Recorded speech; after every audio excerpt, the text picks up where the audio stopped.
Mais uma vez o formato português foi controverso, algumas equipas estranharam, outras adoraram.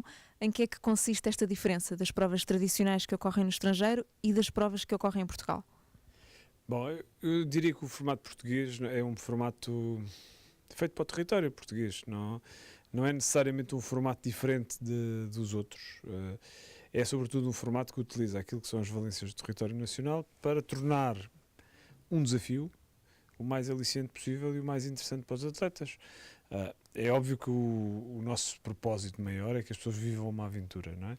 E sejam capazes de desfrutar de uma forma perfeitamente descontraída aquilo que a natureza tem para dar.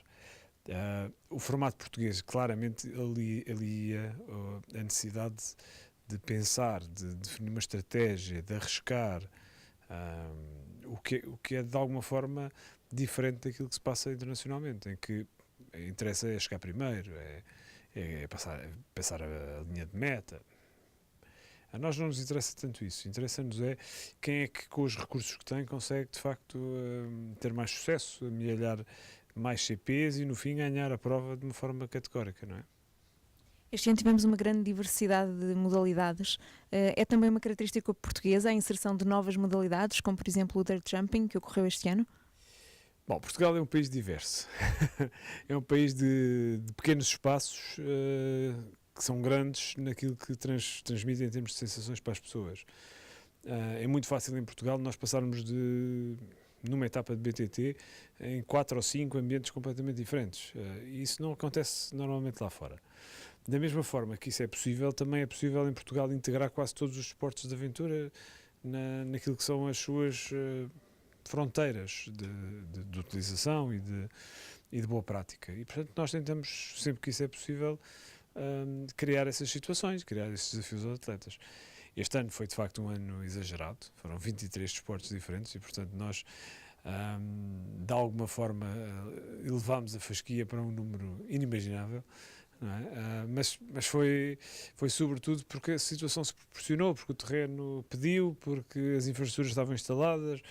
O dirt jumping era uma infraestrutura construída pelos miúdos, pelo Clube Português de Freeride, enfim, com uma utilização que é uma utilização sadia da juventude num desporto que é um desporto de adrenalina, um desporto radical, mas que é um desporto que se pratica na natureza e, portanto, isso para nós era fundamental perceber que poderíamos utilizar também essa valência daquele território para proporcionar aos atletas uma coisa diferente.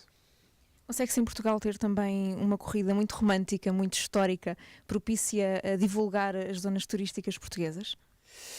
Bom, Portugal tem um sítio classificado da Unesco na ótica do romântico, que é Sintra, não é? E, portanto, eu diria que Portugal é um país romântico. E como é um país romântico, é também um país histórico, é um país de ex-libris. É um país em que a tradição fala em cada pedra, em cada muro, em cada porta, em cada brasão, em cada estrada, em cada rio. Há de facto milhares de histórias a contar neste país. E aquilo que mais nos fascinou quando tentámos implementar o percurso foi descobrir que a região centro do país é de facto uma região fundamental para a nacionalidade e para aquilo que definimos hoje como Portugal.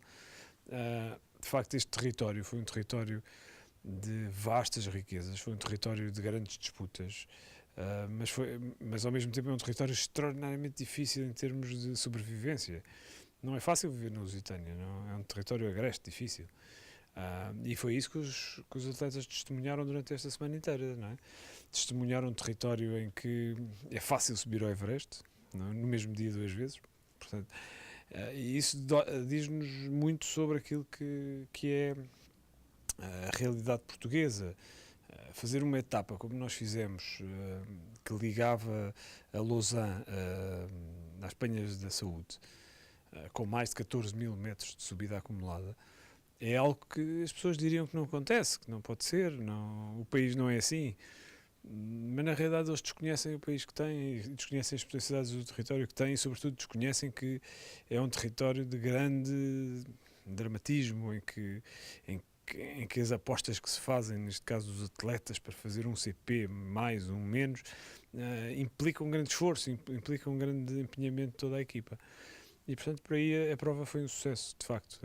As equipas reagiram muito bem, todas elas tentaram de alguma forma criar o seu plano, criar a sua ideia de prova, criar o seu percurso.